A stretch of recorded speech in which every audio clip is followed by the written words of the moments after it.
नमस्कार दोस्तों, मैं आशु यादव आज आपके सामने फिर से उपस्थित हूँ।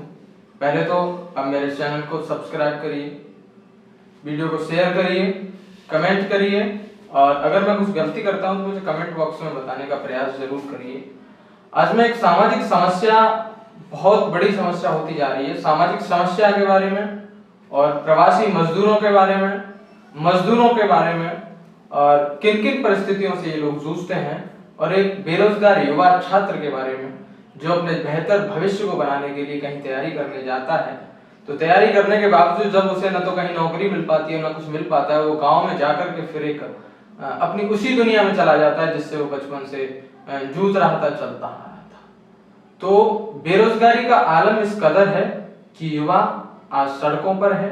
5-5 साल तैयारी करके वो हाई स्कूल और इंटर करके जब जाता है ना दोस्त, तो जब वो वापस वहां से आता है तो फिर उसके दिमाग में ये बात गूंजती है कि मुझे एक बार फिर से हाई स्कूल और इंटर करनी चाहिए।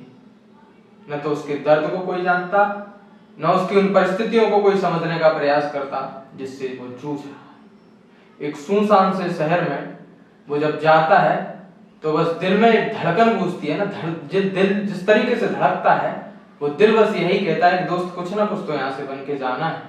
और जब वो उम्मीद टूटती है तो उस उम्मीद को तोड़ करके जिस आस में वो घर आता है, तो जब टिकट लेता है तो सोचता है, ट्रेन की टिकट लेता है या बस की टिकट लेता है, सोचता है कि काश मैं यहाँ आया था और मुझे नौकरी मिलती तो कितना अच्छा होता और मैं किस तरीके से अपने गाँव जाता। तो आज मैं उसी छात्र की भी बात करूंगा और बेरोजगारी के आलम की बात करूंगा और कोरोना का संकट में जो मेरे प्रवासी मजदूरों ने जिस तरीके के संकटों को झेला और जिस तरीके से उन्होंने उन परिस्थितियों से जूझे, कुछ अपने घर की दहलीज पर पहुंचे, कुछ अपनी दहलीज पर नहीं पहुंच पाए, कुछ ने रास्ते में अपने प्राण गंवा दिए, कोई एक रोटी के टुकड़े की आस में रोड पे भाग रहा था, तो एक घर में अपने परिवार को देखने के लिए रोड पर दौड़ लगा रहा था, कोई सर पर पोटरी लिए भाग रहा था तो किसी को पुलिस रोक रही थी, कोई नेताओं के, मंत्रियों के, सरकार की गाइडलाइन का पालन कर रहा था, तो कोई बस इस चाह में था कि बस गांव में रबी की फसल कट रही है, मैं ये किराए का कमरा छोड़ करके बस गांव पहुंच जाऊं। गांव पहुंचने का एक ही कारण था, न तो उसके पास कोई रोजगार था, न उसे अपने अंदर कोई ऐसा भाव था कि वो वहां सुरक्षित है।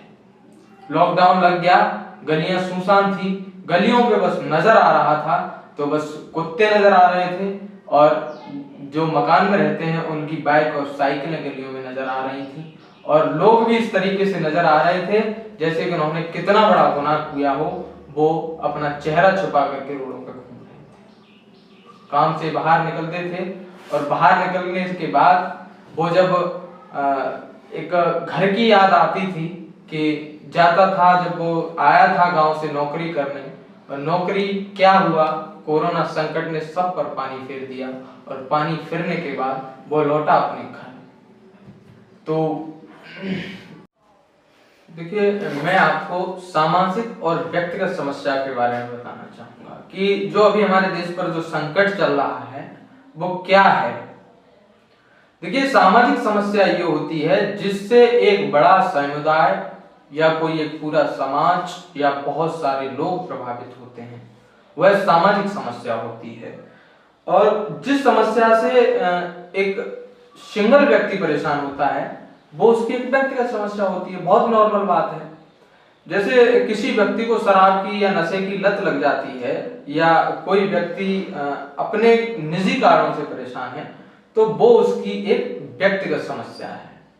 अगर किसी समस्या से एक पूरा समुदाय या बहुत सारे लोग या एक ज्यादा जनसंख्या परेशान है तो सामाजिक समस्या है। जैसे कि बेरोजगारी की समस्या, युवा छात्रों की आवाज, युवा जिस तरीके से परेशान है कि हम क्या करें क्या नहीं करें, न उसे नौकरी मिल पा रही है न कुछ मिल, एक सामाजिक समस्या है। कोरोना काल जिसमें पूरा समुदाय, दुनिया के बहुत सारे देश परेशान थे, ये हमारी एक सामाजिक समस्या थी। महामारी बहुत बड़ा संकट था, आज भी चल रहा है। और इसके पीछे जो सबसे बड़ा, अब इसके आंकड़े बढ़ते जा रहे हैं, वो क्या कारण है कि लोग उनका पालन नहीं कर रहे। जो सरकार ने गाइडलाइंस जारी की कि घर से बाहर निकलिए तो मास्क लगा के निकलिए या कुछ काम करिए तो सावधानी बरतिए, लेकिन ग्रामीण परिवेश के लोगों के दिमाग में एक बात रहती है कि जिसकी आ गई है मौत वो तो जाएगा, और जिसकी नहीं आई वो किसी भी तरीके से नहीं जाएगा। तो यही समस्या है कि लोग इसी अंधविश्वास में जी रहे हैं। इस अंधविश्वास को लोगों को बचना होगा। और बचने का एक बात नजरिया ये भी है कि लोग, जैसे तंबाकू पे लिखा होता है ना कि कैंसर से सावधान, या इसे खाने से कैंसर होता है, उसे लोग खाते हैं, मानते नहीं। इसी प्रकार लोगों को पता है कि कोरोना की कोई वैक्सीन नहीं आई है, और वैक्सीन न आने के बावजूद भी व्यक्ति परेशान हो जाएगा। और वैक्सीन जब तक आएगी तब तक भारी मात्रा में ये अपना एक रौद्र रूप ले चुका होगा, लेकिन लोग अभी तक सोच ही नहीं पा रहे हैं। तो इसके प्रति लोगों को जागरूक होना होगा, सोचना होगा। अपना ध्यान रखिए, अपनों का ध्यान रखिए, अपने लोगों का ध्यान रखिए। मैंने कुछ मुद्दों की बहुत शॉर्ट में चर्चा की है, क्योंकि मैं नहीं चाहता कि वीडियो ज्यादा लंबा हो, और आप जब वीडियो को देखें तो आप बोर ना हो। और व्यक्ति जब बोर हो जाता है तो वो किसी चीजों से कुछ समझता नहीं है और सीखता भी नहीं है। तो इसलिए मैं इस सब के बारे में विस्तृत चर्चा मेरी अगली आने वाली पुस्तक सब प्रवासी मजदूर एक अनकही दास्तान में करूंगा, और उसी के साथ उसमें आपको डिटेल से आपके साथ संवाद करूंगा। आप मेरी उस पुस्तक को जरूर पढ़ें, और बहुत जल्दी मार्केट में आने वाली है, और फ्लिपकार्ट और अमेजोन पर भी अवेलेबल होगी। आते ही मैं अपने चैनल के माध्यम से आपको जानकारी देने का प्रयास पूरी कोशिश करूंगा। इसी के साथ मैं आप सबसे विदा चाहता हूं। आप सबको नमस्कार, बहुत बहुत धन्यवाद। आप मेरे चैनल को लाइक और सब्सक्राइब करिए, और कमेंट बॉक्स में अगर मेरी कोई कमियां हैं तो उन्हें बताइए। इसी के साथ मैं आप सबका बहुत बहुत धन्यवाद व्यक्त करता हूं। नमस्कार।